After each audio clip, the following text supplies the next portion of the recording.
رمضان الذي أنزل فيه القرآن هدى للناس وبينات من الهدى والفرقان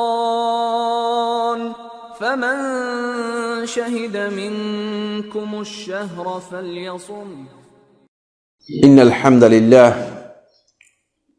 الحمد لله نحمده ونستعينه ونستغفره ونعوذ بالله من شرور أنفسنا ومن سيئات أعمالنا من يهده الله فلا مضل له ومن يضلل فلا هادي له وأشهد أن لا إله إلا الله وحده لا شريك له وأشهد أن محمدًا عبد الله ورسوله الذي أرسله الله بالحق بشيرًا ونذيرًا وداعيًا إلى الله بإذنه وسراجًا منيرًا.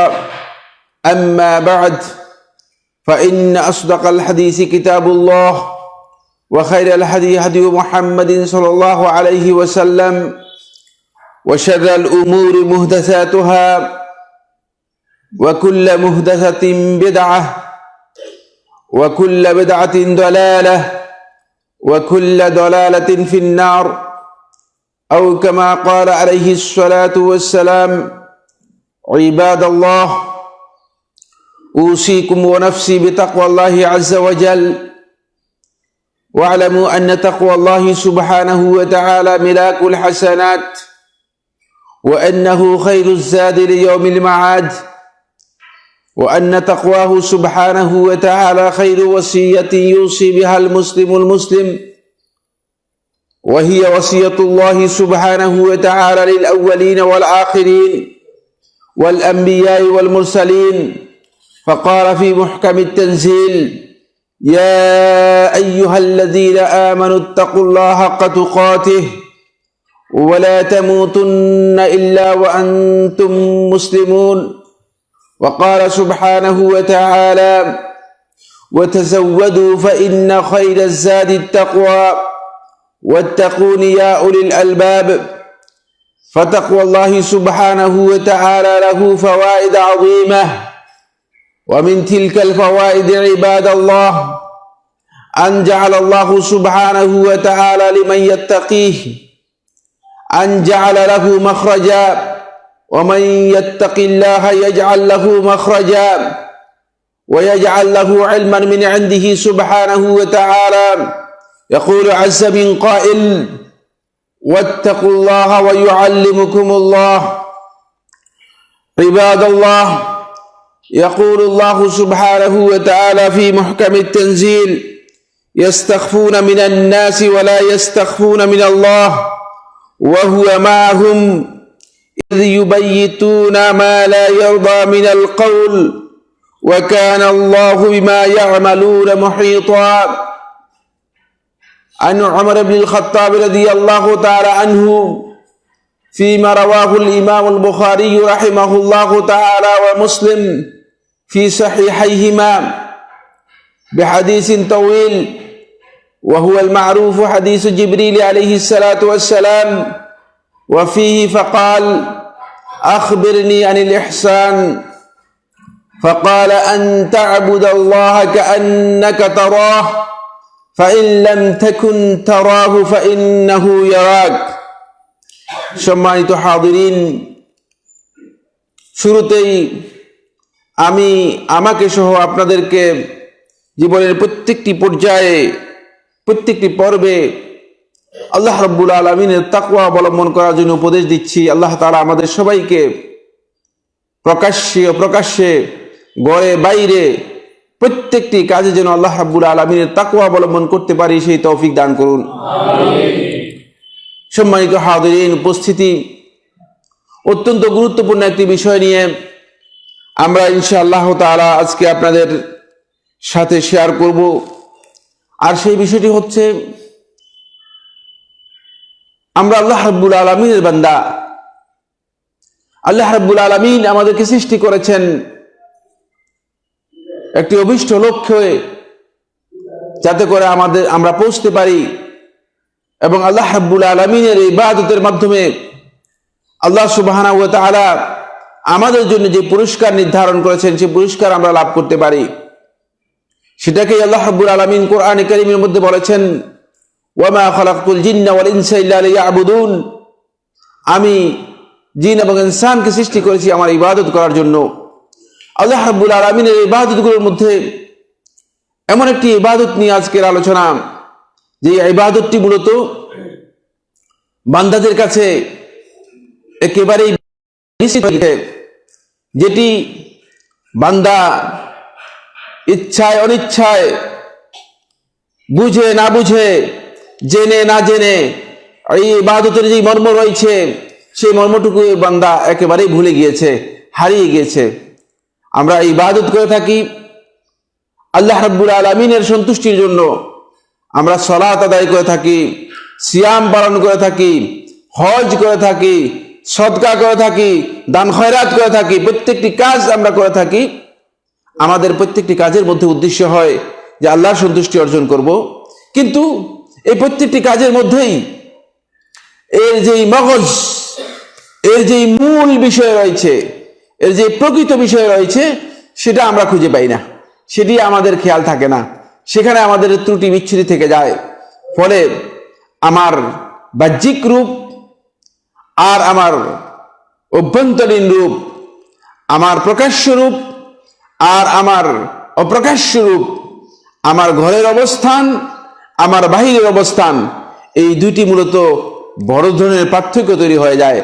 আল্লাহর বান্দাগির ক্ষেত্রে আমি যখন মসজিদে আসি তখন আমি আল্লাহর বান্দা, আমি যখন অফিসে যাই কিছুটা আল্লাহর বান্দা, আমি যখন বাজারে যাই তখন কিছুটা আল্লাহর বান্দা, আমি যখন মানুষের সাথে লেনদেন করি তখন মনে হয় যেন আমি আল্লাহর বান্দা। কিন্তু একান্ত অভিসারে যখন আমি যাই, একান্ত আন্তরিক কোনো অবস্থানে যখন আমি যাই, যখন আমি ঘরের কোনো একটা অন্ধকার অবস্থানে যাই অথবা কারোর সাথে নির্জনে যাই, তখন কিন্তু আল্লাহ রাব্বুল আলামিনের বান্দা হওয়ার যেই প্রকৃত অবস্থা, সেই অবস্থা আমার মধ্যে খুঁজে পাওয়া যায় না। সেখানে আল্লাহ রাব্বুল আলামিনের প্রতি আমার যে অবস্থান থাকার কথা ছিল সেটি খুঁজে পাওয়া যায় না। তাই আজকে মূলত এই বিস্তৃত ইবাদত, যে ইবাদতটুকু আমরা হারিয়ে ফেলেছি, অথচ এটি হচ্ছে ইবাদতের প্রকৃত মূল। অন্যথায় আমাদের এই সালাত, আমাদের এই সিয়াম, আমাদের এই সদকা, আমাদের এই দান, এগুলো কিয়ামতের দিন আল্লাহ রাব্বুল আলামিনের কাছে কোনো গ্রহণযোগ্যতা লাভ করবে না। আল্লাহ রাব্বুল আলামিন এগুলো সবগুলো বিক্ষিপ্ত তুলার মতো উড়িয়ে দিবেন এগুলো আল্লাহ তাআলার কাছে। কারণ আল্লাহ রাব্বুল আলামিন আপনার কাছে যে জিনিসটুকু চাচ্ছেন সেটাকে বাদ দিয়ে বঞ্চন করে আপনি যদি আল্লাহ রাব্বুল আলামিনের কাছে অনেকগুলো গার্বেজ নিয়ে উপস্থিত হন, অনেকগুলো ডাস্টবিন ময়লা নিয়ে উপস্থিত হন, তাহলে এগুলো আল্লাহ রাব্বুল আলামিনের কাছে কোনো মর্যাদা পাবে না। মূলত ইবাদতের মৌলিক বিষয় বাদ দিলে, ইবাদতের মৌলিক দিকটি যদি নষ্ট করে দেওয়া হয়, আর শুধুমাত্র নামাজের উঠা বসা, এই উঠা বসার মাধ্যমে কি আমি আল্লাহ রাব্বুল আলামিনের বান্দায় পরিণত হতে পারবো? তাই দেখা যাচ্ছে যে মসজিদের মধ্যে সিজদা দিয়ে যাচ্ছে মাশাআল্লাহ, এরপর আবার তিনি ওই মসজিদের প্রতি মিলাদও করতেছেন, তিনি আবার ওই মসজিদ থেকে বের হয়ে গিয়ে দোকানে গিয়ে তিনি মাপেও কম দিচ্ছেন, এরপরে আবার তিনি কোর্টে গিয়ে মিথ্যা সাক্ষীও দিচ্ছেন। ওই একই ব্যক্তির পক্ষে কিভাবে সম্ভব হলো এই কাজগুলো করা? যদি সে সত্যিকার আল্লাহর বান্দা হতো, যদি সে সত্যিকার আল্লাহ রাব্বুল আলামিনের ইবাদত, ওই সালাতকে আল্লাহ রাব্বুল আলামিনের সন্তুষ্টির জন্য আদায় করত, তাহলে কোনোভাবেই এই ব্যক্তির এই 3 প্রকারের অবস্থান, 4 প্রকার অবস্থান হতে পারত না। প্রত্যেক ক্ষেত্রেই সে প্রথম যে বিষয়টি চিন্তা করত সেটা হচ্ছে আল্লাহ রাব্বুল আলামিনের মুরাকাবা, মুরাকাবাতুল্লাহ, আল্লাহ রাব্বুল আলামিনের পর্যবেক্ষণ। বান্দার প্রতি আল্লাহ রাব্বুল আলামিনের যে পর্যবেক্ষণ রয়েছে, যে মুরাকাবা রয়েছে, সেই মুরাকাবাটি নিয়ে সে সত্যিকার ভাবে চিন্তা করত। তাই আজকের আলোচনায় আমরা মুরাকাবাতুল্লাহি ফিস সিররি ওয়াল আলান, প্রকাশ্যে অপ্রকাশ্যে, ঘরে বাইরে, একান্তে এবং লোকালয়ে আল্লাহ রাব্বুল আলামিনের মুরাকাবা, পর্যবেক্ষণ বান্দার জন্য কোন পর্যায়ে হওয়া উচিত, কিভাবে হওয়া উচিত, এই বিষয়টি নিয়ে কয়েকটি কথা আপনাদের সাথে শেয়ার করব, দৃষ্টি আকর্ষণ করব। কারণ হচ্ছে আল্লাহ রাব্বুল আলামিনের প্রকৃত মুরাকাবা যদি আমাদের অন্তরের মধ্যে না আসে, তাহলে আমাদের এই ইবাদতগুলো মূলত আল্লাহর সন্তুষ্টি নিমিত্তে না হয়ে এই ইবাদতগুলো লৌকিক ইবাদতে পরিণত হবে, এগুলো বাহ্যিক ইবাদতে পরিণত হবে। এগুলো সলাত হবে না, উঠ বস হবে, উঠা বসা হবে। সলাত এর মাধ্যমে আপনি তো সে গন্তব্যে বুঝতে পারতেছেন না। কারণ প্রত্যেকটি ইবাদতের আপনি দেখবেন, কোরআনে কারীম যদি স্টাডি করেন তাহলে আপনাদের কাছে স্পষ্ট হবে প্রত্যেকটি ইবাদতের মধ্যে আল্লাহ সুবহানাহু ওয়া তাআলা অনেকগুলো অবজেক্টস উল্লেখ করেছেন। একটা মৌলিক অবজেক্ট রয়েছে, অনেকগুলো লক্ষ্য এর মধ্যে আছে, তোর মধ্যে একটা মৌলিক লক্ষ্য রয়েছে। সালাতের মৌলিক লক্ষ্য হচ্ছে কি? কোরআন স্পষ্ট করে সাক্ষ্য দিয়েছে, ইন্নাস সালাতা তানহা আনিল ফাহশাই ওয়াল মুনকার। সালাত মানুষদেরকে অশ্লীল কাজ থেকে এবং গর্হিত নিষিদ্ধ কাজ থেকে মানুষদেরকে কি করবে? বিরত রাখবে। কিন্তু আমাদের সালাত, এখন আপনি হিসাব কষি, আমার সালাত কি আসলে আমাকে অশ্লীল কাজ থেকে, গর্হিত কাজ থেকে বিরত রাখতে পারছে কিনা? তাহলে বুঝতে হবে হয়তো আমার সালাত হচ্ছে না, অথবা আমি অশ্লীল ও গর্হিত কাজ থেকে বিরত হওয়ার যেই কারণ ছিল সালাতের মাধ্যমে সেই জিনিসটুকু অর্জন করতে পারছি না। এখানে কোনো গ্যাপ রয়ে গিয়েছে, সেই গ্যাপটুকুই মূলত এখানেই।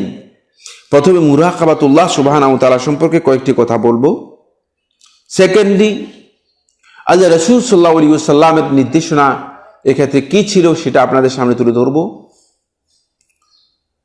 তারপর থার্ড যে পয়েন্টটি কথা আলোচনা করবো সেটি হচ্ছে আল্লাহ রাব্বুল আলামিনের মুরাকাবা বলতে কি বুঝায়। এখানে মিসকনসেপ্টস রয়েছে, অনেক বিভ্রান্ত ভুল ব্যাখ্যা রয়েছে সমাজের মধ্যে। এই সম্পর্কেও কিছু দৃষ্টি আকর্ষণ করব। কারণ মুরাকাবার কথা শুনলে অনেকে মনে করেন যে মুরাকাবা বলতে আবার আরেকটা জিনিস আমাদের মাথার মধ্যে, মগজের মধ্যে চলে আসে।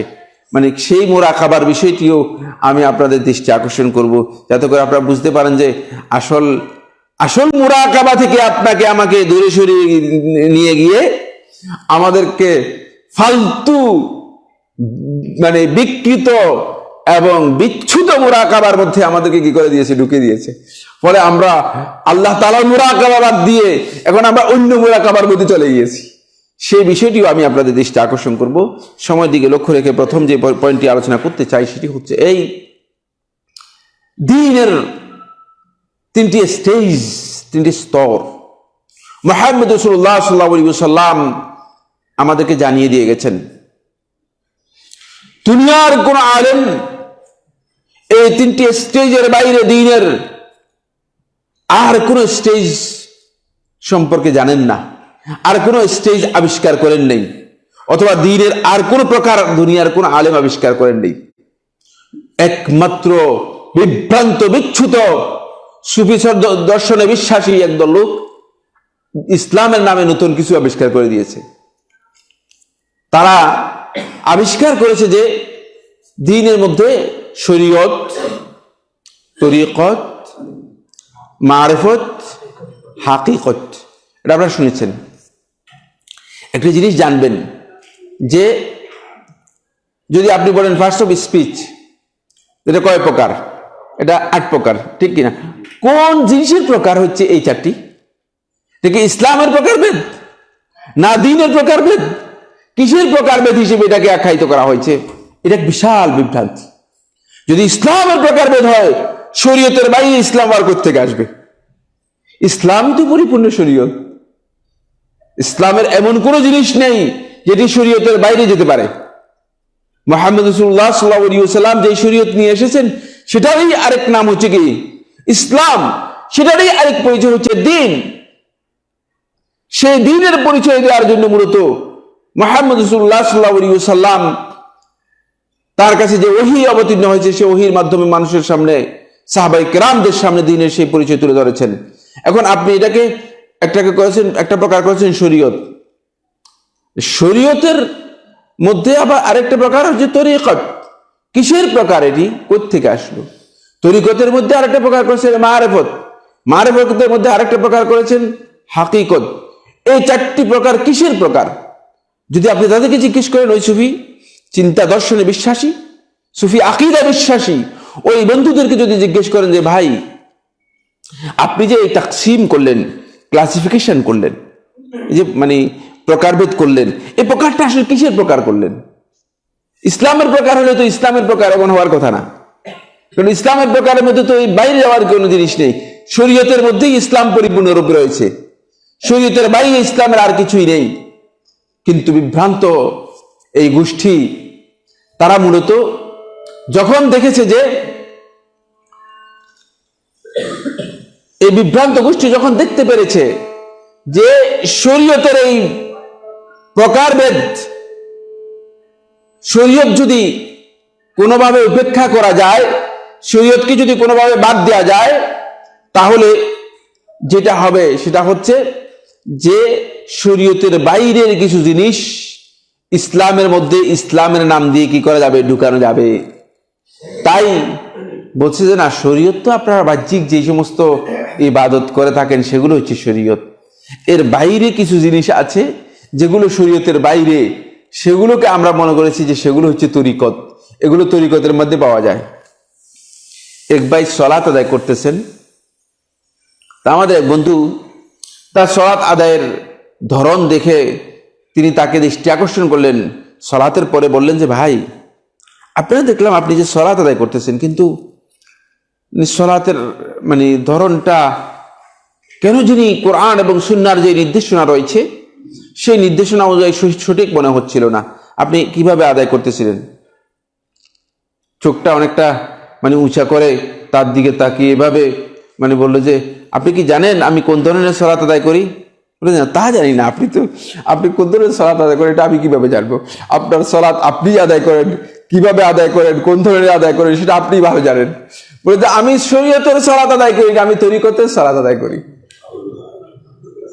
বিভ্রান্তির মানে কোন পর্যায়ে গিয়ে মানে আমাদের সমাজের মধ্যে এই ধরনের বিভ্রান্তি ব্যাপক রয়েছে।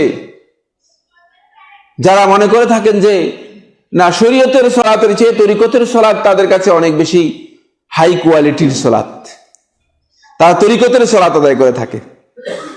ভুল, বিভ্রান্তি। শরীয়ত শব্দের যেই অর্থ, এবার আমি আপনাদেরকে বলতেছি, মানে আরবি ভাষার জ্ঞান যদি কারো কাছে থাকে, নলেজ থাকে, তিনি ক্লিয়ার হয়ে যাবেন। শরীয়ত শব্দের যেই অর্থ আরবি ভাষায় তরিকত শব্দের একই অর্থ, অর্থের মধ্যে সামান্যতম কোনো পার্থক্য। সুতরাং এই দুইয়ের মধ্যে না শাব্দিক কোনো পার্থক্য রয়েছে, না মৌলিক কোনো পার্থক্য রয়েছে, শুধুমাত্র বিভ্রান্তি তৈরি করার জন্য, আমাদেরকে হাইকোর্ট দেখানোর জন্য। যেহেতু আমরা কোরআন হাদিসের নলেজে আমরা দুর্বল, ইসলামের নলেজে দুর্বল, ওহীর নলেজে দুর্বল, তাই আমাদেরকে বিভ্রান্ত বদভ্রষ্ট করার জন্য মানে আমাদেরকে এই জিনিসগুলো বুঝাই দিচ্ছি। বুঝতে পেরেছেন কিনা? তরিকত যেই অর্থ, শরীয়তি একই অর্থ, দুটাকে ইসলামের পরিভাষায় আরবি ভাষায় একই অর্থে ব্যবহার করা হয় থাকে। আর মারিফত হচ্ছে জ্ঞান, মারিফত হচ্ছে জ্ঞান, এটি কমন বিষয়। কোনো বিষয় সম্পর্কে জ্ঞান লাভ করা, কোনো বিষয়ে জ্ঞান অর্জন করা, জানা, এটা আপনি কোনো বিষয় সম্পর্কে জানবেন তো আপনি একটা বিষয় সম্পর্কে আপনার নতুন জ্ঞান অর্জিত হলো। মারিফত আর ইলমের মধ্যে বিশাল পার্থক্য রয়েছে। মারিফত হচ্ছে জ্ঞানের দিক থেকে অপরিপূর্ণ জ্ঞান অর্জন করা। কথা কি বুঝতে পেরেছেন কিনা? কোনো বিষয় সম্পর্কে আপনি নলেজ দিলেন, যেমন আমি সাইফুল্লাহ সম্পর্কে নলেজ দিলেন যে সাইফুল্লাহ মানে আমার সম্পর্কে আপনার এতটুকু জ্ঞান হলো যে তিনি মানে তাকে জানি যে তিনি একজন আলেম, ধরেন আর কি, এটা ধরে নিচ্ছি, মানে সাপোজ এটা আপনি ধরে নিলেন যে একজন আলেম। এই নলেজটুকু এতটুকু নেওয়ার নাম হচ্ছে মারিফত। এখানে জুজই মানে আংশিক জ্ঞান রয়েছে। তারিফাতের মধ্যে জুরজানি উল্লেখ করেছে কোন বিষয় সম্পর্কে যদি কোনো ব্যক্তি আংশিক জ্ঞান অর্জন করে থাকে তাহলে এটা হচ্ছে মারিফত। বুঝতে পেরেছেন কিনা? আর এর সর্বোচ্চ লেভেল যেটা হচ্ছে এটা হচ্ছে ইলম। সর্বোচ্চ লেভেল হচ্ছে কি? ইলম। এই জন্য কোরআনে কারীমের মধ্যে ইলমের কথা বলা হয়েছে, মারিফতের কথা বলা হয়নি। আপনি এবার কোরআনের প্রথম থেকে বলেন সাইফুল্লাহ ভাই, এবার কোরআনের সূরা ফাতিহা থেকে সূরা নাস পর্যন্ত পড়ে দেখেন, আপনি দেখতে পাবেন যে মারিফতের কথা বলা হয় নাই। যত জায়গায় ওহীর জ্ঞানের কথা বলা হয়েছে, যত জায়গায় আল্লাহ রাব্বুল আলামিনের দ্বীনের জ্ঞানের কথা বলা হয়েছে, প্রত্যেকটি আয়াতের মধ্যে আমার আল্লাহ সুবহানাহু ওয়া তাআলা ইলমের কথা উল্লেখ করেছেন, মারিফাতের কথা উল্লেখ করেননি। কারণ ইলমের মাধ্যমে যে জ্ঞান অর্জিত হবে এটা কমপ্লিট কম্প্রিহেনসিভ জ্ঞান, এখানে আংশিক জ্ঞানের কোনো সুযোগ নেই। বুঝতে পেরেছেন কিনা? এটা কমপ্লিট জ্ঞান, এখানে পরিপূর্ণ সব কিছুকে ইনক্লুড করে, এটা পরিপূর্ণ জ্ঞান। ফলে আল্লাহ সুবহানাহু ওয়া তাআলা কোরআনে কারীমের মধ্যে ইলমের কথা উল্লেখ করেছেন, মারিফতের কথা উল্লেখ করে নাই। বিভ্রান্ত করার আপনাদেরকে শুধু মারিফত শব্দ দিয়ে বিভ্রান্ত করেছে। এজন্য দুনিয়ার যে জ্ঞান রয়েছে, জাগতিক যে জ্ঞান রয়েছে, জ্ঞান দুই ভাগে বিভক্ত। জ্ঞানের দুইটি পদ্ধতি রয়েছে।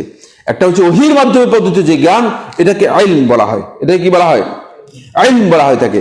আর দুনিয়ার যে জ্ঞান রয়েছে, যেগুলো মানুষ জাগতিক বস্তুগত জ্ঞান যেগুলো লাভ করে থাকে, এগুলোকে মারিফত বলা হয়, মাআরিফ বলা হয়। বুঝতে পেরেছেন কিনা?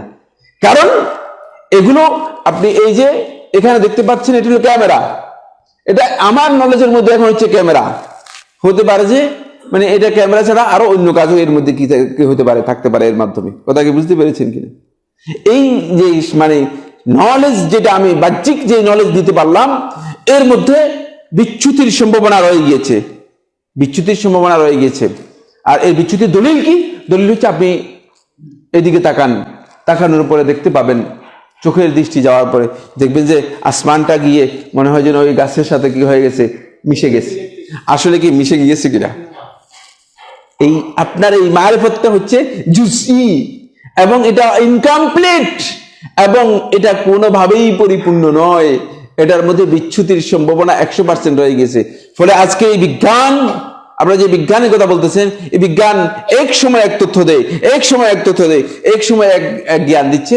আগে যে গবেষণা, আজকের কয়েকদিন পরে গবেষণা চেঞ্জ হচ্ছে।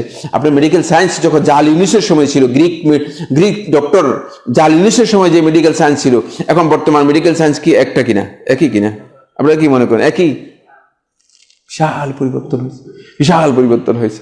তখনকার সময় যে জিনিসগুলো ছিল, এখন আর সেই জিনিসগুলো নেই। ইবনে সিনার সময় যে গবেষণা হয়েছে মেডিকেল সায়েন্সের মধ্যে, এখন বর্তমান মেডিকেল সায়েন্সের মধ্যে সেই গবেষণা আছে কিনা? না, পরিবর্তন হয়েছে। কারণ এই জিনিসগুলো পরিবর্তনশীল, এগুলো গবেষণার মাধ্যমে নূতন করে আবিষ্কার হবে। এটা হলো মারিফত। হাকিকত হচ্ছে কোন জিনিসের বাস্তবতা, কোন জিনিসের বাস্তবতা। সেই বাস্তবতাটা কি?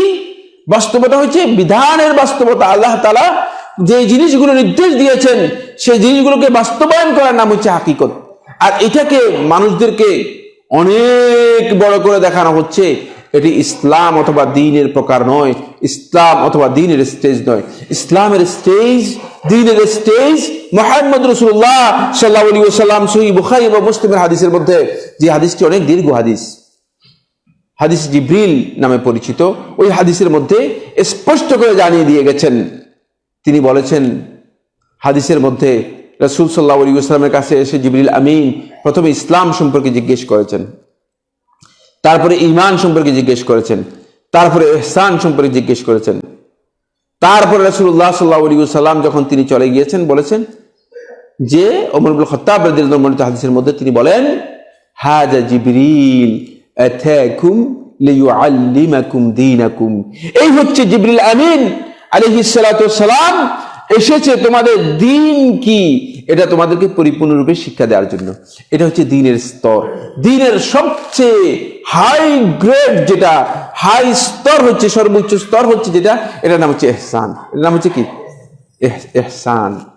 এই স্টেজে যখন আল্লাহর বান্দা উত্তীর্ণ হবে, ইহসানের স্তরে যখন আল্লাহর বান্দা উত্তীর্ণ হবে, তখন বান্দা তার প্রত্যেকটি ইবাদত, প্রত্যেকটি আমল এবং প্রত্যেকটি কথার ক্ষেত্রে বান্দা এমন এক উপলব্ধিতে চলে যাবে, বান্দা যখন কথা বলবে তখন বান্দা মনে করবে যে আমি যে কথাটুকু বলছি এটি আমার আল্লাহ রাব্বুল আলামিনের পক্ষ থেকে বলছি। বান্দা যখন হাত দিয়ে স্পর্শ করবে তখন বান্দার উপলব্ধি আসবে যে আমি যে স্পর্শ করছি এটি আমার আল্লাহর মানে হাতে স্পর্শ করার মতো, এটা সহজ নয়। এই উপলব্ধি তার মধ্যে আসবে। বান্দা যখন পা দিয়ে চলবে তখন বান্দা চলার সময় এই উপলব্ধি আসবে যে আমি যাচ্ছি তো, আমি আল্লাহর পায়ের মাধ্যমে যাচ্ছি। সুতরাং আল্লাহর ভীতি তার অন্তরের মধ্যে, আল্লাহ রাব্বুল আলামিনের পর্যবেক্ষণ, আল্লাহ রাব্বুল আলামিনের প্রতি মুরাকাবা তার অন্তরের মধ্যে এমন পর্যায়ে চলে আসবে যে তার প্রত্যেকটি উপলব্ধি হবে আল্লাহ রাব্বুল আলামিনের পর্যবেক্ষণ তার সামনে রয়েছে। বুঝতে পেরেছেন কিনা? যেমন ক্যামেরা প্রত্যেকটি জিনিসকে আমার কি করতেছে, এখানে রেকর্ড করতেছে, ঠিক আল্লাহ রাব্বুল আলামিন প্রত্যেকটি জিনিসকে তার রেকর্ড করতেছে, পর্যবেক্ষণ করতেছে। তার অন্তরের মধ্যে এই উপলব্ধি চলে আসবে প্রত্যেকটি কাজে, প্রত্যেকটি কথায়, প্রত্যেকটি চলনে, প্রত্যেকটি বলনে। এটাই হচ্ছে মূলত মুরাকাবাতুল্লাহ, আল্লাহ রাব্বুল আলামিনের মুরাকাবা। এটাকেই সর্বোচ্চ স্টেজ বলা হয়েছে। রাসূলুল্লাহ সাল্লাল্লাহু আলাইহি ওয়াসাল্লাম প্রশ্ন করলেন, আখবিরনি আনিল ইহসান। জিবরিল আমিনকে বললেন, আখবিরনি আনিল ইহসান, আমাকে ইহসান সম্পর্কে আপনি জ্ঞান দিন, ইহসান সম্পর্কে আমাকে বলুন, ইহসান কাকে বলা হয় থাকে। তখন জিবরিল আমিন আলাইহিস সালাতু ওয়াস সালাম আল্লাহ রাব্বুল আলামিনের পক্ষ থেকে প্রেরিত হয়ে নির্দেশিত হয়ে বলতেছেন। আপনারা হয়তো অনেকে মনে করতে পারেন যে জিবরিল আমিনের কাছে রাসূলের চেয়ে অনেক বেশি জ্ঞান হয়ে যাওয়ার কারণে মনে হয় জিবরিল আমিন রাসূলকে শিক্ষা দিচ্ছেন। ব্যাপারটি এমন নয়। জিবরিল আমিন আলাইহিস সালাতু ওয়াস সালাম আল্লাহ রাব্বুল আলামিনের পক্ষ থেকে নির্দেশিত হয়ে জ্ঞান লাভ করে তারপর রাসূল সাল্লাল্লাহু আলাইহি ওয়াসাল্লামকে ওহী দিচ্ছেন। কথা কি বুঝতে পেরেছেন কিনা? জিবরিল আমিনের কাছে অতিরিক্ত জ্ঞান ছিল, সেই জ্ঞান থেকে তিনি জ্ঞান দিচ্ছেন, এই ধারণা করার কোনো সুযোগ নেই। জিবরিল আমিন আলাইহিস সালাতু ওয়াস সালাম বললেন, আল ইহসানু আন তা'বুদাল্লাহা কাআন্নাকা তারাহ। ইহসানের পরিচয় হচ্ছে আন তা'বুদাল্লাহা কাআন্নাকা তারাহ, যে তুমি আল্লাহ রাব্বুল আলামিনের ইবাদত করবে এমন ভাবে কাআন্নাকা তারাহ, যে তুমি আল্লাহ তাআলাকে মনে হয় যেন দেখতেছো। ইবাদতের এই প্রক্রিয়ায় আল্লাহর বান্দা প্রত্যয়ের এমন এক স্টেজে পৌঁছে যাবে, দৃঢ়তার এমন এক পর্যায়ে পৌঁছে যাবে যে প্রত্যেকটি ক্ষেত্রে বান্দা আল্লাহ রাব্বুল আলামিনকে দেখতেছে এটা উপলব্ধি করবে। যেটা আমি বললাম, চোখ দিয়ে যখন দেখবে তখন মনে করবে যে এটা আল্লাহর চোখ দিয়ে দেখতেছে। বুঝতে পেরেছেন কিনা? এমন প্রত্যয় চলে আসবে। হাত দিয়ে যখন স্পর্শ করবে তখন মনে হচ্ছে আল্লাহর হাত দিয়ে স্পর্শ করতেছে। এমন এক পর্যায়ে বান্দা চলে আসবে, বান্দার প্রত্যেকটি অবস্থান হবে এত যে মনে হচ্ছে যেন আল্লাহ সুবহানাহু ওয়া তাআলাকে দেখতেছে। প্রত্যেকটা পর্যায়ে এমন এক পর্যায়ে উত্তীর্ণ হয়ে যাবে। এই স্টেজটা সহজ না, এটা কঠিন। এই পর্যায়ে উত্তীর্ণ হতে হলে বান্দাকে আল্লাহ রাব্বুল আলামিনের বিধানকে এমন ভাবে নিজের জীবনের মধ্যে নিয়ে আসতে হবে যে প্রত্যেকটি ক্ষেত্রে বান্দা আল্লাহ রাব্বুল আলামিনের বিধানকে নিজের জীবনের সাথে মিশে যাবে, জীবন থেকে বিচ্ছিন্ন করতে পারবে না। তার কথা আল্লাহর নির্দেশের বাইরে যাবে না, তার বক্তব্য আল্লাহর নির্দেশের বাইরে যাবে না, তার দৃষ্টি আল্লাহর নির্দেশের বাইরে যাবে না, তার চলা আল্লাহর নির্দেশের বাইরে যাবে না। এমন পর্যায়ে সে চলে আসবে। এটা সম্ভব, অসম্ভব নয়। যদি অসম্ভব হতো তাহলে আল্লাহ রাসূল সাল্লাল্লাহু আলাইহি ওয়াসাল্লাম এই নির্দেশনা দিতেন না। ফলে সাহাবায়ে কেরামগণ বলেন, আমরা যখন রাসূলুল্লাহ সাল্লাল্লাহু আলাইহি ওয়াসাল্লামের সামনে থাকতাম, রাসূলুল্লাহ সাল্লাল্লাহু আলাইহি ওয়াসাল্লাম যখন আখিরাতের কথা, জান্নাতের কথা, জাহান্নামের কথা আমাদের সামনে তুলে ধরতেন, আবু দারদা রাদিয়াল্লাহু তাআলা বর্ণনা করেন, তিনি বলেন যে আমরা মনে হচ্ছে যেন জান্নাত এবং জাহান্নাম আমাদের চোখ দিয়ে দেখতে পারতাম। এমন এক পর্যায়ে উত্তীর্ণ হয়ে যেতেন, এমন এক পর্যায়ে চলে আসতেন, জান্নাত এবং জাহান্নাম মনে হচ্ছে যেন এখনই দেখতে পাচ্ছি। এমন এক পর্যায়ে তারা পৌঁছে যেতেন, এমন এক স্টেজে তারা পৌঁছে যেতেন। এটা হলো প্রথম পর্যায়ে, আন তা'বুদাল্লাহা কাআন্নাকা তারাহ, যে তুমি আল্লাহ রাব্বুল আলামিনকে দেখবে কাআন্নাকা তারাহু, মনে হচ্ছে যে তুমি আল্লাহ তাআলাকে দেখতেছো। এটা কঠিন পর্যায়ে। এজন্য আল্লাহ রাসূল সাল্লাল্লাহু আলাইহি ওয়াসাল্লাম ইহসানের আরেকটা পর্যায়ে উল্লেখ করলেন। ইহসানকে দুই ভাগে কি করলেন, ভাগ করে দিলেন। বললেন যে এটা এই পর্যায়ে সবাই উত্তীর্ণ হয়তো হতেও পারবে না। কিভাবে হব? আমাদেরকে যদি বলা হয় মসজিদের প্রয়োজনে 10 টাকা করে সবাই পকেট থেকে দিয়ে যান, এটা যদি বলি যে সবাই যার যার পকেটে যা টাকা আছে পুরোটা দিয়ে যান, সবাই বলে সাইফুল্লাহ ভাই আজকে আপনি আমাদের পকেট খালি করার জন্য আসছেন মনে হয়। আর যদি বলি যে না 10 টাকা করে দিয়ে যান, এর মধ্যে শতকরা 3 জন পাওয়া যাবে, 4 জন পাওয়া যাবে যে ঠিক আছে 10 টাকা করে দিয়ে গেলাম, আর বাকিরা আমার দিকে তাকাবে আর পিছের দিকে হাঁটবে, আমার দিকে তাকাবে আর পিছের দিকে। ঠিক কিনা? ঠিক কিনা ব্যাপারটা? একেবারেই ঠিক। কারণ আমরা তো ওই পর্যায়ে উত্তীর্ণ হওয়ার সুযোগে বহু বহু দূরে রয়েছে, ওই পর্যায়ে চেয়ে বহু বহু বহু দূরে রয়েছে। আসুন, এই জন্য আমার নবী সাল্লাল্লাহু আলাইহি ওয়াসাল্লাম এই স্টেজটাকে কি করলেন, আরেকটু ছোট করে দিলেন। বললেন যে না, এই স্টেজে তোমরা পৌঁছার জন্য চেষ্টা করবে, কিন্তু কতটুকু পৌঁছতে পারবে জানি না, সেটা হয়তো তোমাদের জন্য সহজ হবে না। এই জন্য বললেন ফাইন লাম তাকুন তারাহু ফাইন্নাহু ইয়ারাক, যদি ওই স্টেজে উত্তীর্ণ হতে না পারো তাহলে খেয়াল রাখবে ফাইন লাম তাকুন তারাহ, যদি তুমি আল্লাহ রাব্বুল আলামিনকে দেখতেছো এমন স্টেজে উত্তীর্ণ হতে না পারো, তবে এই পর্যায়ে চলে আসো যে আল্লাহ তাআলা আমাকে দেখতেছেন, অন্ততপক্ষে এই পর্যায়ে আসার জন্য চেষ্টা করো। এটা তোমাদের জন্য কঠিন হবে না, তোমাদের জন্য সহজ হবে। জীবনে প্রত্যেকটি ক্ষেত্রে সেটা আমরা করতে পারি না, কিন্তু দুঃখের বিষয় যখন সুদের লেনদেন করেন আপনি, মাশাআল্লাহ, আল্লাহ আপনাকে দেখতেছেন না, আপনি কি মনে করতেছেন? যখন ঘুষের লেনদেন করেন, যখন আপনি মিথ্যা কথাটা বলে যাচ্ছেন, দিব্যি মোবাইলের মধ্যে আপনি মিথ্যা কথাটা বলে যাচ্ছেন, তখন আপনি কি কি চিন্তা করতেছেন? ফাইন্নাহু ইয়ারাক, যে আল্লাহ তাআলা আমাকে দেখতেছেন, এটা আপনার কি খেয়াল আছে কিনা? পারি নেই, সেটাও পারি নেই। সুবহানাল্লাহ, একজন শুয়ে আছে, শুয়ে মোবাইল চ্যাটিং করতেছে। এখন তো ফেসবুকে মোবাইল চ্যাটিং মানে এমন এক নিকৃষ্ট পর্যায়ে পৌঁছে গিয়েছে যে খারাপ যত দৃশ্য আছে, এখন এর জন্য আর মনে করেন মানে খারাপ কোনো জায়গায় যাওয়ার দরকার নেই, ঘরের মধ্যেই বসে আপনি এইসব কিছু করতে পারবেন। এমন এক পর্যায়ে আমাদেরকে নিয়ে গেছে। শয়তান লাআনাতুল্লাহি আলাইহি তার দায়িত্ব এমন ভাবে আমাদের মাঝে বন্টন করে দিয়েছে যে মানে শয়তানের চেয়েও আরো উপযুক্ত দায়িত্বশীল শয়তান মানুষদের মধ্যে পেয়ে গিয়েছে। বুঝতে পেরেছেন কিনা? মানুষদের মধ্যে শয়তানের চেয়েও আরো উপযুক্ত দায়িত্বশীল পেয়ে গেছে। তো এক ব্যক্তি এভাবে বসে বসে মানে খারাপ চ্যাটিং করতেছে, দেখতেছে, হঠাৎ করে একটা আওয়াজ শুনতে পেল। আওয়াজ শোনার পরে সে মনে করেছে দরজায় হয়তো কেউ এসে গিয়েছে, হয়তো বাপ অথবা কোনো আত্মীয় এসে গিয়েছে। তাড়াতাড়ি করে মানে মোবাইল বন্ধ করে তারপরে মোবাইল গুছিয়ে দৌড় দিয়ে গিয়ে দরজা খুললো। দরজা খুলে দেখেছে কেউ নেই। হায় হায়, চ্যাটিংও করতে পারলো না বেচারা, খুব বিপদের মধ্যে পড়ে গেল। যে দরজা খুলে দেখেছে, আবার আসলো, আবার এসে তারপর আবার চ্যাটিং করতেছে, আবার এগুলো করতেছে। হঠাৎ করে আওয়াজ শুনলো সে ভয় পেয়ে গেল, আবার বন্ধ করে খুব তাড়াতাড়ি করে এরপরে গিয়ে দরজা খুললো। দরজা খুলে দেখলো যে কিচ্ছু নেই। আবার এসে চ্যাটিং করতেছে, এরপরে আবার এভাবে আওয়াজ শুনে এরপরে দরজার সামনে ইঁদুর একটা খটখট করতেছে। বন্ধু, আমার আল্লাহ রাব্বুল আলামিনকে ইঁদুরের চেয়েও কম আপনি গুরুত্ব দিয়েছেন। ইঁদুরের জন্য আপনি আপনার খারাপ কাজকে আপনি কি করতেছেন? বন্ধ করে দিচ্ছেন। ইঁদুরের সামনে পর্যন্ত আপনি ভয় করতেছেন যে ইঁদুর দরজার সামনে খটখট করতেছে, আপনি মনে করতেছেন যে দেখে যায় কিনা কেউ, এই জন্য বন্ধ করে চলে যাচ্ছেন। কিন্তু আমার আল্লাহ তাআলাকে ফাইন্নাহু ইয়ারাক, যে আমার আল্লাহ যে আপনাকে দেখতেছে, সেটাকে আপনি ইঁদুরের চেয়েও কম গুরুত্ব দিয়েছেন।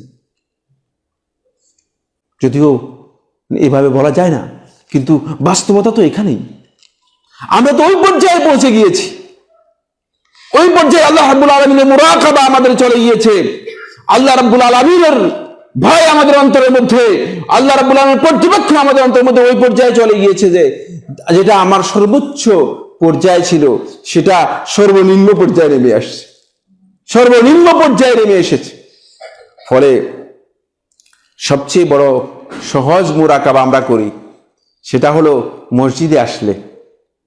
আরে বাবারে, হাজি অমুক সাহেব মসজিদে আসলে দেখা যায় যে মাশাআল্লাহ সিজদা টিজদা নামাজ, এমন আসার সময় তসবি নিয়ে আসে, যাতে মানুষ মনে করে যে হাজি সাহেব হজ করে আসছে, তসবিও নিয়ে আসছে, মানে আল্লাহ তাআলাকে গনে আল্লাহকে গনে গনে হিসাব দিচ্ছে। আল্লাহ তাআলা আপনাকে গুনতেও বলে নাই, গনে গনে হিসাব দিতেও বলে নাই, বরং আপনি ভুল বিভ্রান্ত পথের মধ্যে আছেন। মসজিদে এসে আমরা আল্লাহ তাআলাকে ভয় করতে পারি, বাজারে গিয়ে আমরা আল্লাহ তাআলাকে ভয় করতে পারি, মানুষের সাথে কথাবার্তার ক্ষেত্রে, লেনদেনের ক্ষেত্রে আল্লাহ তাআলাকে ভয় করতে পারি। প্রকাশ্যে আল্লাহ তাআলার ভয় আমাদের অন্তরের মধ্যে রয়েছে।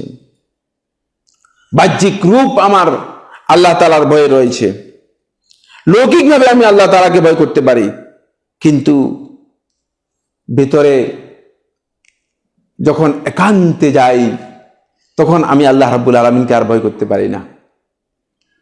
তখন আল্লাহ রাব্বুল আলামিনের মুরাকাবা আমার অন্তরের মধ্যে আসে না, আল্লাহ তাআলার পর্যবেক্ষণ আমার অন্তরের মধ্যে আসে না। বন্ধুগণ, মুরাকাবা হচ্ছে তিনটি বিষয়ের নাম। মুরাকাবাতুল্লাহ হচ্ছে তিনটি বিষয়ের নাম। এক নম্বর হচ্ছে আমার আল্লাহ রাব্বুল আলামিন এই কুল মাখলুকাতের মধ্যে যা কিছু আছে সব কিছুকে আমার আল্লাহ রাব্বুল আলামিন দেখছেন। গভীর অন্ধকার রাতের মধ্যেও তিনি দেখেন, মহাসমুদ্রের মধ্যে অন্ধকারের পর অন্ধকার পানির নিচে মাছের পেটের মধ্যে কি আছে, সেখানে কি ইউনুস ইবনে মাত্তা মাছের পেটের মধ্যে ঢুকে গিয়ে লা ইলাহা ইল্লা আনতা সুবহানাকা ইন্নী কুনতু মিনাজ জালিমিন বলতেছে কিনা আমরা আল্লাহ তাআলা শুনেন কি শুনেন না? দেখেন এবং শুনেন। বুঝতে পেরেছেন? গভীর অন্ধকারের মধ্যে সব কিছু দেখেন, প্রকাশ্যে সব কিছু দেখেন। এটি খেয়াল রাখতে হবে, বান্দাকে পরিপূর্ণরূপে খেয়াল রাখতে হবে প্রত্যেকটা ক্ষেত্রে। ঘরের মধ্যেও খেয়াল রাখতে হবে, ঘরের বাইরেও খেয়াল রাখতে হবে, বাজারেও খেয়াল রাখতে হবে, অফিসেও খেয়াল রাখতে হবে, দোকানেও খেয়াল রাখতে হবে, লেনদেনের মধ্যেও খেয়াল রাখতে হবে। এটা হলো প্রথম পয়েন্ট। এটা হচ্ছে মুরাকাবা। মুরাকাবার দ্বিতীয় পয়েন্ট হচ্ছে আন্নাহু ইয়াসমা, তিনি শুনেন আপনি কি বলছেন। যেখানে যান মুখ একটা মাশাআল্লাহ আল্লাহ সুবহানাহু ওয়া তাআলা দিয়ে দিয়েছে, কথায় কথায় বলে দিচ্ছেন, এখানে এর বিরুদ্ধে, এখানে ওর বিরুদ্ধে, এখানে ফিতনা, এখানে গীবত, এখানে শুগলখুরি, এখানে মিথ্যা কথা, এখানে একজন সম্পর্কে খারাপ ধারণা করা। চলবে না, চলবে না। যদি আপনার এই মুখের বক্তব্যকে, এই বক্তব্য দিয়ে থাকে, যদি আপনার আল্লাহ রাব্বুল আলামিন এর জন্য সরকার যেভাবে ট্যাক্স এবং ভ্যাট নির্ধারণ করে দিয়েছে, যদি ট্যাক্স এবং ভ্যাট নির্ধারণ করে দিত তাহলে আমাদের মধ্যে খুব কম সংখ্যক লোক পাওয়া যেত কথা বলতো, ঠিক কিনা? ভ্যাটের ভয়ে অন্তপক্ষে কি হয়ে যেত, চুপ হয়ে যেত। কিন্তু আমার আল্লাহ রাব্বুল আলামিন এই কথা বলার জন্য সুযোগ দিয়েছেন, কিন্তু সেই সুযোগটুকু কি কাজের জন্য দিয়েছেন সেটা না জানার কারণে, সে সম্পর্কে জ্ঞান না থাকার কারণে আমরা মনে করতেছি যে মনে হয় যেন এই ট্যাক্স আর ব্যাট ছাড়া যখন আমাকে দিয়েছে যাই মনে আসলো, যেভাবে মনে আসলো সেভাবে বলে দিলাম, সেভাবে করলাম। না, এটা উচিত না। মান কানা ইউমিন বিল্লাহি ওয়াল ইয়াউমিল আখির ফালইয়াকুল খায়রান আও লিয়াসমুত। যে ব্যক্তি আল্লাহ রাব্বুল আলামিনের প্রতি ঈমান আনে এবং আখিরাতের প্রতি বিশ্বাস করে ঈমান আনে, ফালইয়াকুল খায়রান, সে যদি বলে তাহলে এমন কথা বলবে যেটা তার জন্য কল্যাণকর অথবা অন্যের জন্য কল্যাণকর, অথবা লিয়াসমুত, সে চুপ থাকবে। বুঝতে পেরেছেন? কথার বিষয়টি আল্লাহ তাআলা নির্ধারণ করে দিয়েছেন। কল্যাণকর বলতেছেন না অকল্যাণকর বলতেছেন, এই আপনার যে কথা, এই কথার মধ্যে আপনার কি কল্যাণ আছে আর তার কি কল্যাণ আছে, আরেকজনের কি কল্যাণ আছে, নাকি আমি আসলেই মনে আসলো বলে দিলাম, বলগাহীন হলে চলবে না। কারণ আমার আল্লাহ রাব্বুল আলামিন আপনার প্রত্যেকটি বক্তব্য শুনতেছেন তাই না, বরং এই মুখ থেকে বের হওয়ার সাথে সাথেই মা ইয়ালফিযু মিন কাওলিন ইল্লা লাদাইহি রাকীবুন আতীদ, আবার দুইজন ফেরেশতা নিয়োগ দেয়া আছে যারা এগুলো সব কি করতেছেন, সংরক্ষণ করতেছেন, সংরক্ষক রয়ে গিয়েছে। সুতরাং আপনি এই যে রেকর্ড, যখন টেলিভিশন আসে, যখন মিডিয়া আসে, তখন দেখেন না মানে লোকেরা বক্তব্য দেওয়ার সময় কত সতর্ক। কয়েকদিন আগে এক নেতা খামুশ বলে যাওয়ার কারণে দেখছে যে খামুশ শব্দের অর্থ হচ্ছে চুপ করো, কোন মানে ভুল শব্দ না, ফার্সি শব্দ, এর অর্থ হচ্ছে কি চুপ করো। আরে খামুশ বলার কারণে অবস্থা এমন হয়েছে যে বাড়ি সারা বাংলাদেশে মনে হয়েছে একটা হইচই লেগে গিয়ে একটা কি হবে, একটা অন্যরকম হই হই হই হই কাণ্ডের মতো মানে অবস্থা তৈরি হয়ে গেছে। শাব্দিক অর্থ হচ্ছে খামুশ অর্থ হচ্ছে ফার্সি শব্দ, অর্থ হচ্ছে চুপ করো। যে কোনো একজনকে বলাই যেতে পারে ভাই আপনি চুপ করেন, চুপ করো। কিন্তু দেখেছেন মিডিয়ার ভয়ে কথা বলতে গেলে সেখানে খামুশ বললেও বুঝলে না আপনি আটকা পড়ে যাচ্ছেন, অথচ আপনি আপনার আল্লাহ রাব্বুল আলামিনকে, সেখানে আপনার কোনো ভয় নেই, সেখানে আপনি নির্লজ্জ, সেখানে আপনার কোনো লজ্জাও নেই। আপনি যাই মন চাচ্ছে, যেভাবে মনে চাচ্ছে সেভাবে আপনি বলে দিচ্ছেন, এটা আপনার জন্য জায়েজ নেই। এরপরে 3 নম্বর পয়েন্ট যেটি, সেটা হচ্ছে আল্লাহ সুবহানাহু ওয়া তাআলা 1 নম্বর হচ্ছে দেখেন, তারপরে শুনেন, 3 নম্বর যে প্রত্যেকটি কাজে আল্লাহ রাব্বুল আলামিন আপনাকে মুরাকিব, আল্লাহ রাব্বুল আলামিন আপনাকে পর্যবেক্ষণ করতেছেন।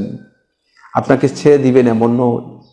আপনি মনে করতেছেন যে না, বাহিরে যাওয়ার কোনো সুযোগ নেই, পর্যবেক্ষণ করছেন, এটাই হচ্ছে আল্লাহ সুবহানাহু ওয়া তাআলার মুরাকাবা।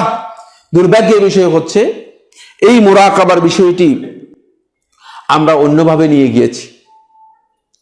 আমাদের সমাজের মধ্যে মুরাকাবাকে একটা ব্যাখ্যা দেওয়া হয়েছে, সেটাকে ধ্যানে নিয়ে যাওয়া হয়েছে।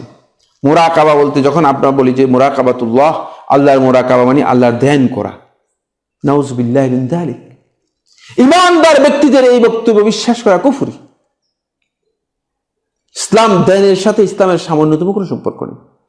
আজকে যারা মেডিটেশনের কথা বলছেন তারা বিভ্রান্ত, বদভ্রষ্ট। ইসলামের সাথে মেডিটেশনের সামান্যতম কোনো সম্পর্ক নেই। আমার নবী সাল্লাল্লাহু আলাইহি ওয়াসাল্লাম কখনো মেডিটেশন করেন নাই। বিভ্রান্ত বক্তব্য দিচ্ছেন। সময় শেষ হয়ে গিয়েছে, এই জন্য আর আমি কথা বলতে পারিনি। কিন্তু নবী সাল্লাল্লাহু আলাইহি ওয়াসাল্লাম জীবনের কোন পর্যায়ে নবী সাল্লাল্লাহু আলাইহি ওয়াসাল্লাম মেডিটেশন করেন নাই। হেরা গুহায় যখন নবী সাল্লাল্লাহু আলাইহি ওয়াসাল্লাম ওহী প্রাপ্তির আগে 6 মাস পর্যন্ত নবী সাল্লাল্লাহু আলাইহি ওয়াসাল্লাম অবস্থান করেছিলেন, যেটি সহিহ বুখারীর 3 নম্বর হাদিস, হাদিস আয়েশা রাদিয়াল্লাহু তাআলা আনহা, আয়েশা রাদিয়াল্লাহু তাআলা বর্ণিত হাদিস, সহিহ বুখারীর 3 নম্বর হাদিস। এখানে যে কথা বলা হয়েছে, এখানে মেডিটেশন শব্দই নেই। আর মেডিটেশনের আরবি আরবরা জানেই না, আরবি ভাষায় এর কোনো শব্দ নেই। কথা কি বুঝতে পেরেছেন কিনা? আরবি ভাষায় এর কোনো শব্দই নেই। ধ্যান যেটাকে বলা হয় তাকে, এটি আরবি ভাষার শব্দ নয়। এমনকি আরবি ভাষায় কোনো শব্দ দিয়ে মেডিটেশন বোঝানো হয় না, আরবি ভাষার শব্দই নেই এটা। সুতরাং এটা থেকে প্রমাণিত হয় মূলত এটা বড় ধরনের বিভ্রান্তি। আজকে একদল লোক মুরাকাবাকে মেডিটেশনে রূপান্তরিত করেছেন, আর আমাদের মুসলিমদেরকে, মুসলিম যুবকদেরকে এবং মুসলিম একদল লোক, মানে আমাদের সমাজের মধ্যে এখন বিশেষ করে যে সমস্ত বন্ধুগণ মনে করেন 60, 61, 62 বছর হয়ে যায়, তখন রিটায়ার্ড করার পরে বেকার হয়ে যায়। আর স্বাভাবিকভাবেই তার যেহেতু এটা কর্মতৎপরতা, তাদের কর্মচাঞ্চল্য ছিল, এটা যখন হারিয়ে যায়, এখন সে করবেটা কি, কোন দিকে যাবে? একদল লোক তাদেরকে এসে বলে ঠিক আছে আমাদের সাথে চিল্লা বেরিয়ে যান। যাক, একদল একদিকে চিল্লায় নিয়ে গেল। আরেক দল আসে বলে যে আসেন আমাদের সাথে, আমাদের একটা প্রোগ্রাম আছে, প্রোগ্রাম হচ্ছে মেডিটেশনের প্রোগ্রাম আছে, জনকল্যাণমূলক প্রোগ্রাম আছে, ইত্যাদি ইত্যাদি করে মেডিটেশনের দিকে নিয়ে যাচ্ছে। বন্ধুগণ, আপনি তো আল্লাহর বান্দা, আপনাকে যে দিকে খুশি সেদিকে নিয়ে যেতে পারবে? কেন আপনাকে যেদিকে খুশি দিকে নিতে পারবে? আপনি পথ আপনার নির্ধারিত করা আছে, রাস্তা আপনাকে দেখানো আছে। সুতরাং রাস্তা থেকে বিচ্যুত করে আপনাকে ডান দিকে আর বাম দিকে নিয়ে যাবে, আর আপনি তাকিয়ে থাকবেন, বলুন যে আমার যেহেতু সময় আছে আমি এই কাজ করি না। সুযোগ নেই, কোনো সুযোগ নেই। মুরাকাবা মেডিটেশন নয়। 2 নম্বর হচ্ছে সুফিবাদীদের যে মুরাকাবার কথা বলা হচ্ছে, তারা মুরাকাবা আবিষ্কার করছে। মাগরিবের সালাতের পরে, ফজরের সালাতের পরে চোখ বন্ধ করে, আমি একবার মানে অনেক বড় হাই কোয়ালিফাইড বাংলাদেশের ব্যক্তি, শিক্ষিত মানুষ, নাম বলবো না আপনাদেরকে, নাম বললে তো হয়তো ভুল হয়ে যেতে পারে, বিভ্রান্তি হতে পারে। তার কাছে আমি গিয়েছিলাম, একটি প্রয়োজনে গিয়েছিলাম, মাগরিবের নামাজের পর গেলাম তার সাথে দেখা করার জন্য। তো মাগরিবের পর যাওয়ার পরে লোকদেরকে বললাম যে আমি স্যারের কাছে আসছি একটু দেখা করার জন্য। বলে যে ছাত্র মুরাকাবায় বসে গিয়েছে। তো মুরাকাবায় বসে গিয়েছে, এখন কি করা যেতে পারে?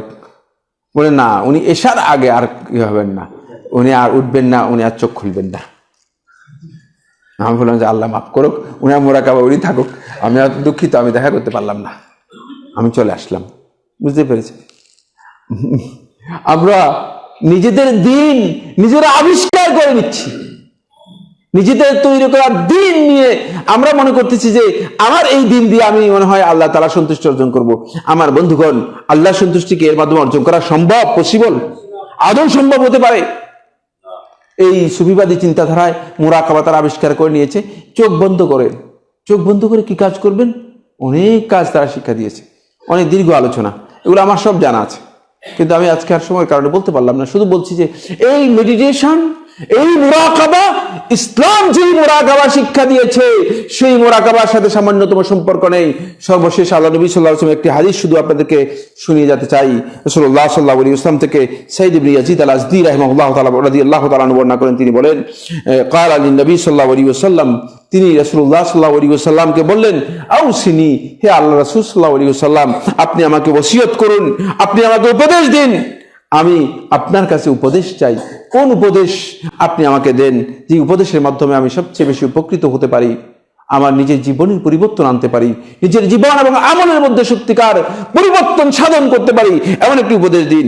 কাল রাসূলুল্লাহ সাল্লাল্লাহু আলাইহি ওয়াসাল্লাম বললেন, উসিকা আন তাস্তাহি মিনাল্লাহি আযজা ওয়া জাল, তোমাকে ওসিয়ত করছি, তোমাকে উপদেশ দিচ্ছি, তুমি আল্লাহ রাব্বুল আলামিনের কাছ থেকে লজ্জাবোধ করবে।